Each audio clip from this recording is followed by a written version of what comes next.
Golden State Warriors fans, Dub Nation, hey, let's have a little conversation here at C-Train Station. No, look, so last night, the Warriors lost by right around 50 points or so to the Memphis Grizzlies, and it wasn't even that close, right? It was a really poor game. They look like a very disjointed team. Stephen Curry and Draymond Green literally looked like they maybe didn't want to even play with most of the other guys on the court. And their stats reflected it, right? Both pretty much scoreless for both of them. They didn't show up. And unfortunately, as they're 2-9 without DeAnthony Melton now, right? Or since he went down, he's now been traded. It is time. It's time to really not just we're not pressing the panic button. We're just going to have a holistic conversation. I don't have the script or anything like that. We're just going to have a holistic conversation about the Warriors need to up their talent level. And also, I truly believe that, I believe that Stephen Curry has years left in him. And the Warriors need to just honestly up the overall talent level on their squad. And they have the pieces to do it, right? They have the ability to up the overall talent level on their squad by accumulating some of the talent that they have right now.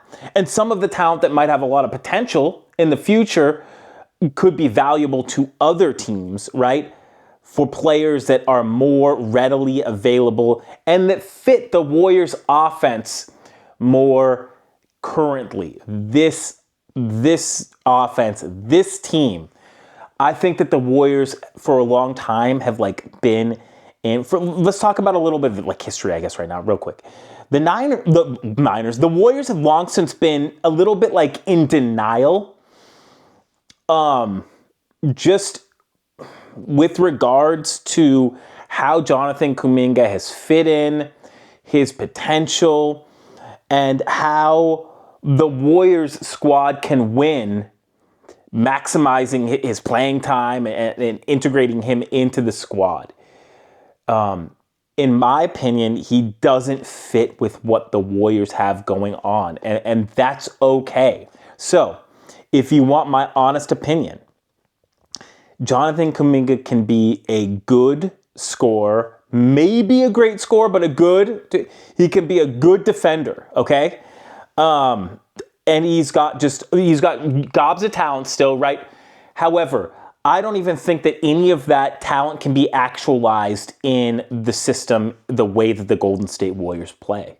I literally don't even think that I think that it would benefit him more, if not more so, than the Warriors for them to part ways, right? I think, for example, that Kuminga would thrive in Atlanta. I think that he'd do really well in the ATL. I think that he'd do well in Portland, actually. Sort of. So anyways, if you're a Warriors fan, just think back too, when we're talking about Kuminga, because that's really, because the rumors are, here's a long story short, the rumors are, is that Joe Lacob absolutely loves Kuminga. He wants the franchise, the keys of the franchise to essentially be handed off to Kuminga. That is technically incorrect and also unfathomably wrong. It's just not correct, that thought process. When Kuminga was drafted, ESPN compared his upside to that of Jaylen Brown of the Celtics, right? I can see that. I can see how they thought that. I don't know if Kuminga has progressed as much as Brown had in his first 4 years, I think. But anyway, Jaylen Brown also has Jason Tatum, does he not? So it's I think that the Warriors are just really not appraising Kuminga's potential. And Kuminga hasn't flashed to me nearly as much. he would, like, his career high is 33 points, and I think he's eclipsed 30 points like once or twice in his career.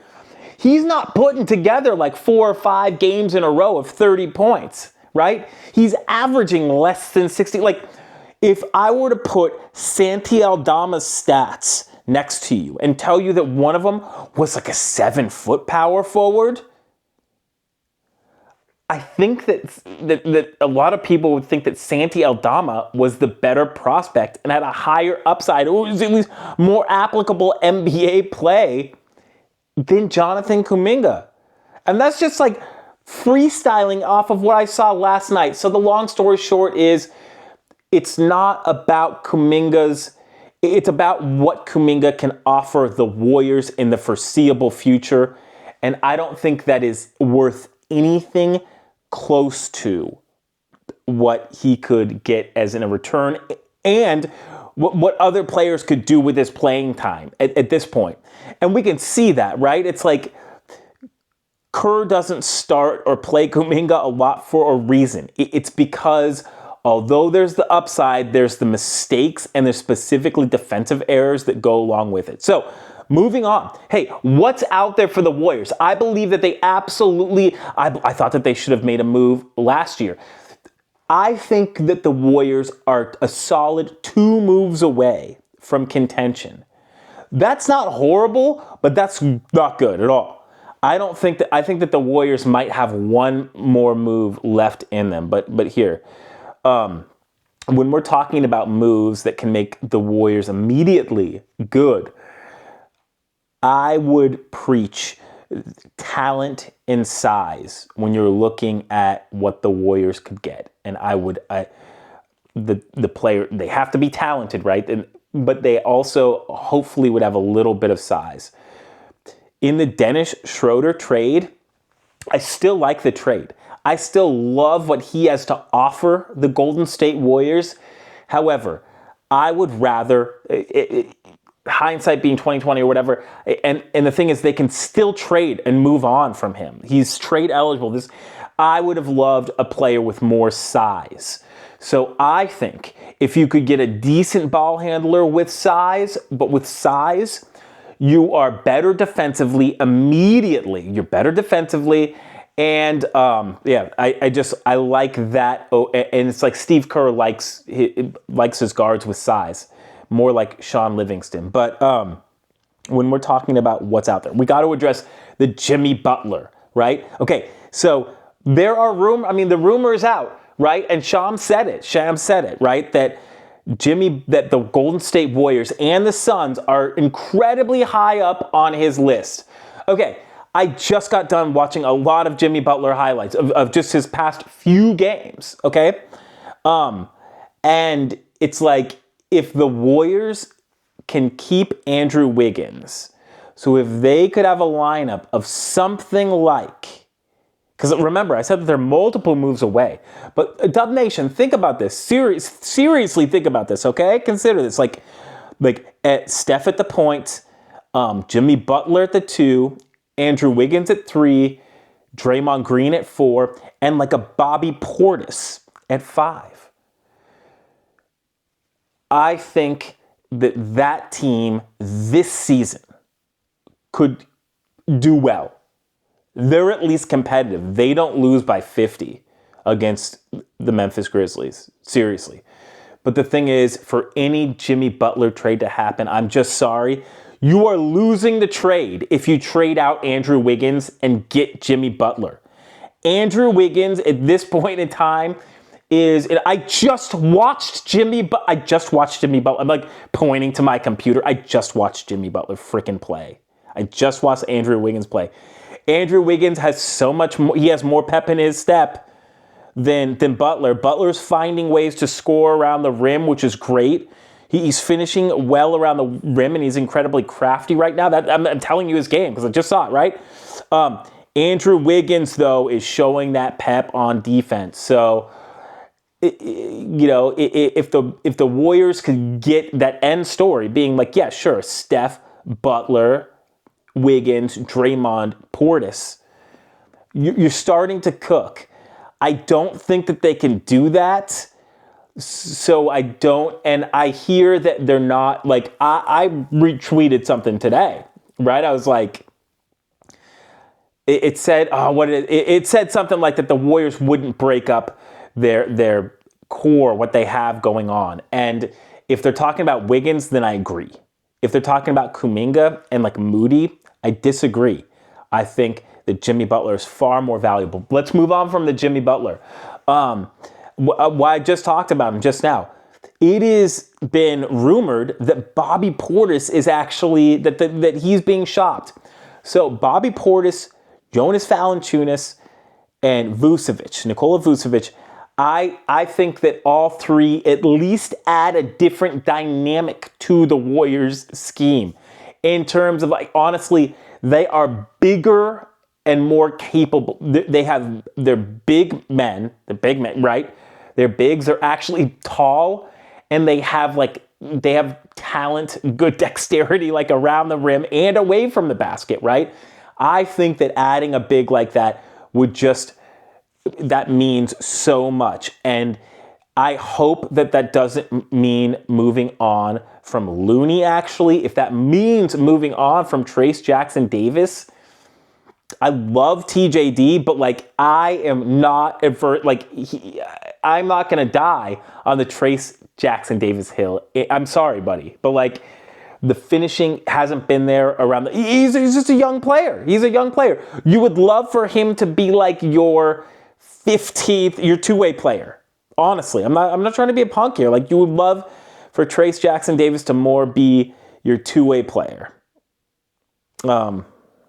Anyways, but like, when we're talking about more targets, it has been rumored that DeAndre Hunter from the Atlanta Hawks, the Warriors have been rumored to be interested in him.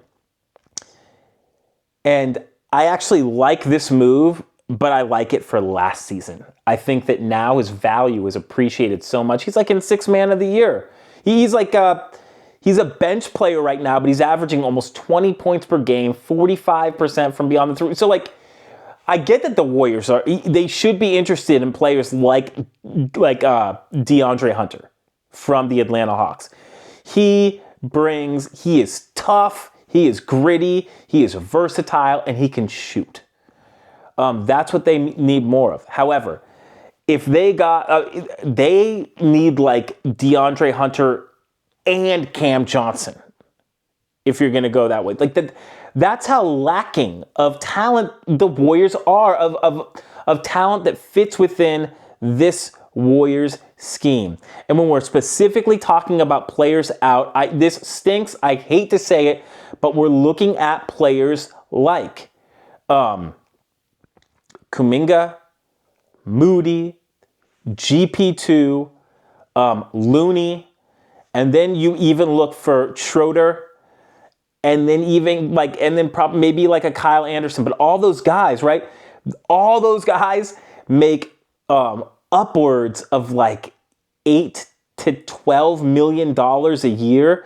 If you combine those with first-round draft picks, I would not trade my first-round draft pick this season, but I would trade next season's first-round draft pick for sure. Because if you're maximizing Steph's years, if you're just trying to get good quick, this next draft is going to have players that will be able to play immediately. It's a really good draft. I think that Mike Dunleavy Jr. could do a good job. So, but oh my gosh, that is a lot of players who I believe. And if people are asking about Brandon Pajensky, I love Brandon Pajensky.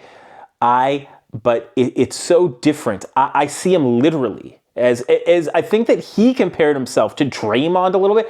I see Brandon Pajensky at like 6'4", 6'5", actually legit. I know more of like of a 2/3. I don't see him being a point guard, but Manu Ginobili isn't a point guard either. I see a lot of Ginobili in Pajemski, but he's a very complementary player, right? So if you're going, Pajemski can keep you going keep the ball moving, move without the ball, play solid defense, take a charge or two, be active in defense.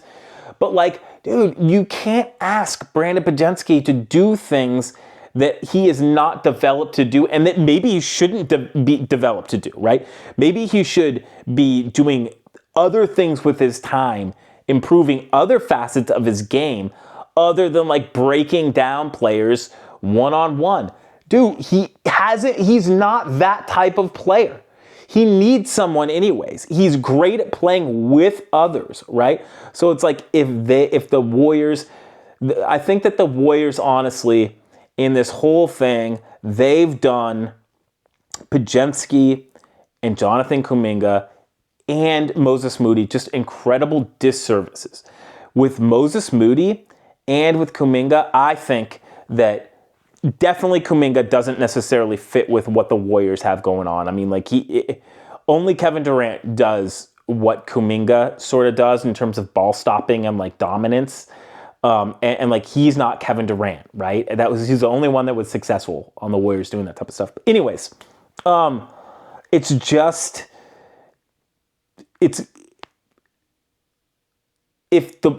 Joe Lacob loved Kuminga so much, then he would have traded. And listen to this. If he loved him so much, and Brandon Podziemski, you have to listen to this because it's very important.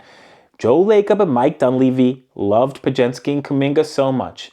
This offseason, when it was offered, okay, when CP3, like the Bulls offered up LaVine for CP3's contract. Look it up. They offered LaVine for Chris Paul's contract, and the Warriors declined. If the Warriors had any mercy in their heart, they would have accepted that. And this is why.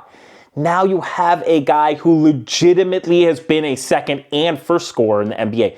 Zach LaVine has done that at an all-star level. Has he been healthy? No. You always take a risk with players, though. Every player, you're playing. Dude, health is always an issue.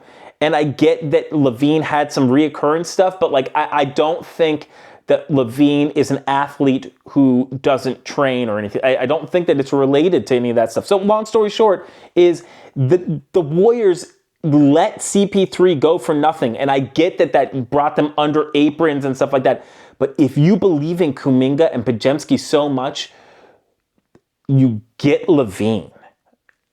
Because that allows for a first, second scorer and ball handler and slasher and all this. But this is what it allows, okay? Are you ready? It allows Jonathan Kuminga to just freaking be Jonathan Kuminga.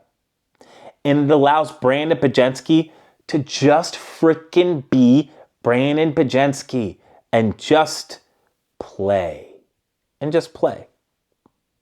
And the Warriors sold both of those players short of that ability, right? Like Jonathan Kuminga has to step up into a second scorer, or else it's like a failure. Maybe he's not even a second scorer. Maybe he's not even a third scorer. Maybe that's not even his utility because the dude hasn't been able to figure it out yet. Same with Brandon Podziemski. The man has been playing basketball consistently for like 6 years now. Seriously, okay? He like took it up competitively, I believe, in either middle school or high school or something like that. Okay, so look, you have to let a player develop into their best them. And I'm telling you right now, and when it is all said and done, Brandon Podziemski will not be known for his ability to break men off of the dribble one-on-one. And when you look back on it, people will think that it's sort of outrageous that the Warriors were trying to slot him into that position and not just have good ball handlers all around like a Zach LaVine, right? And allowed Podziemski to just be his best self, right? Here's a quick example. Many times when Pods has had the ball, he's been asked to beat his defenders off the dribble and then take a shot or take a three-pointer off a shot. It's like, dude, that's not his game. That's not his game at all. His game is to pass, move without the ball, get the ball back in a better position, use guys as screens, right? And sort of weave in and out.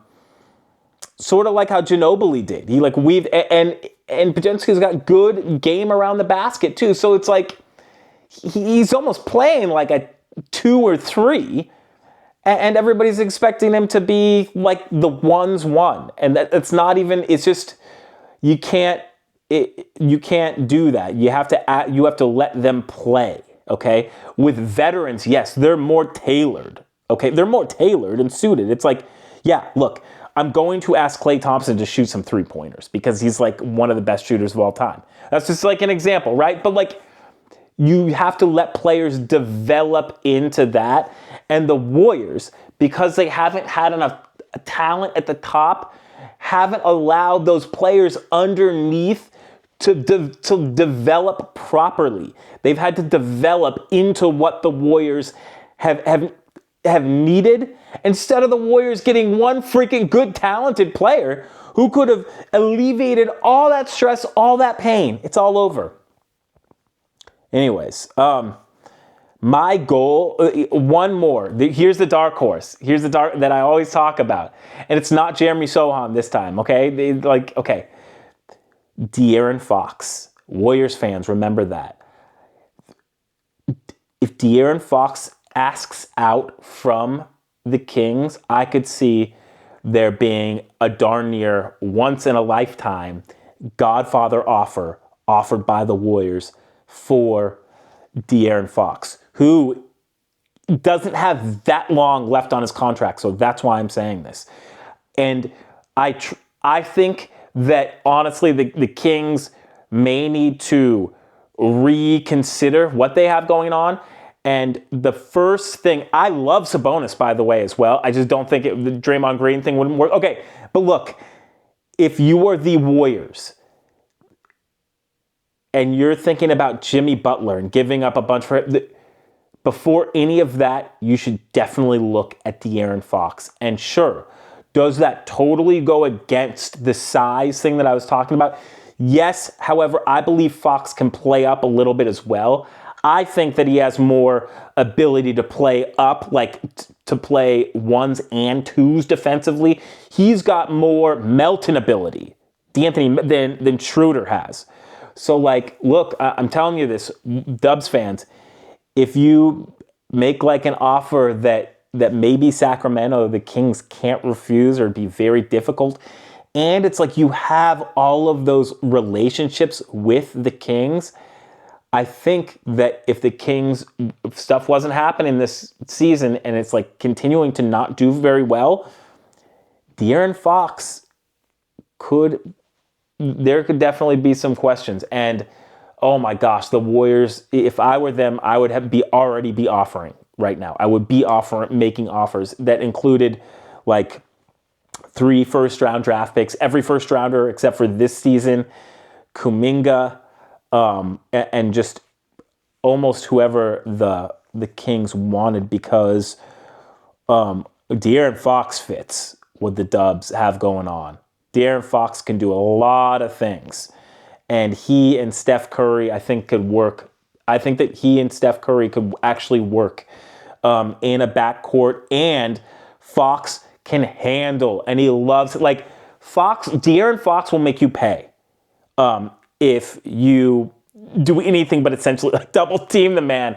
And that, he isn't like Schroeder or anything like that. De'Aaron Fox will like put 50 on you, you know? So he's cut from a different cloth. He is a De'Aaron Fox is a star/superstar. And with Stephen Curry, it is like that would be my ideal turnover for the franchise, would be Curry to Fox. And I think that at least gives you the potential to stay afloat. All right.